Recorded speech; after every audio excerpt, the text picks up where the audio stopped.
Wah, lihat deh barang ini. Lucu banget. Beli sekarang. Bayar nanti. Siapa nih yang sering banget dengar kalimat kayak gitu? Atau malah sering melakukannya? Paylater emang lagi ngetren banget. Terutama di kalangan anak muda. Gampang, cepat, dan barang idaman langsung ada di tangan. Kayaknya solusi banget ya buat kita yang pengen itu tapi dompet lagi tipis. Tapi, tunggu dulu. Di balik kemudahannya, ada bahaya tersembunyi yang perlu kita waspadai loh. Emang apa sih bahayanya? Yuk, kita bahas bareng-bareng. Pertama, yang paling jelas adalah jebakan utang. Karena prosesnya gampang banget, kita jadi gampang tergoda buat beli barang yang sebenarnya nggak kita butuhkan. 1 kali, 2 kali. Lama-lama tagihannya numpuk. Belum lagi ada bunga dan denda keterlambatan yang bisa bikin jumlah utang kita bengkak berkali-kali lipat. Awalnya cuma pengen beli sepatu baru. Akhirnya malah pusing. 7 keliling mikirin cara bayar utang. Kedua, ini bisa merusak skor kredit kita. Di Indonesia, ada yang namanya B-checking. Atau sekarang disebut SLI KOJK.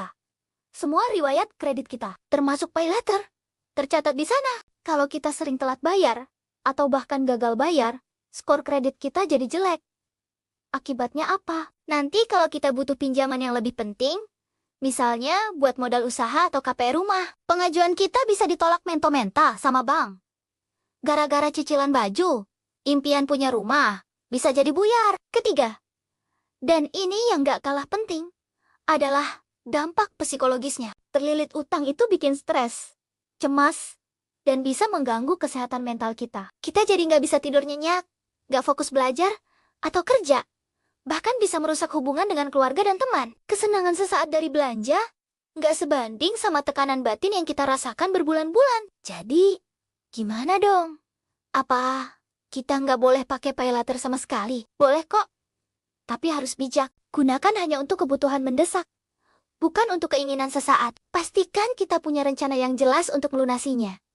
Dan jangan pernah gali lubang tutup lubang. Ingat, mengelola keuangan itu skill penting buat masa depan kita. Jangan sampai kesenangan hari ini mengorbankan kebahagiaan kita di masa depan. Yuk, jadi generasi muda yang cerdas finansial. Terima kasih sudah menonton. Jangan lupa like, komen, dan subscribe ya. Sampai jumpa di video selanjutnya.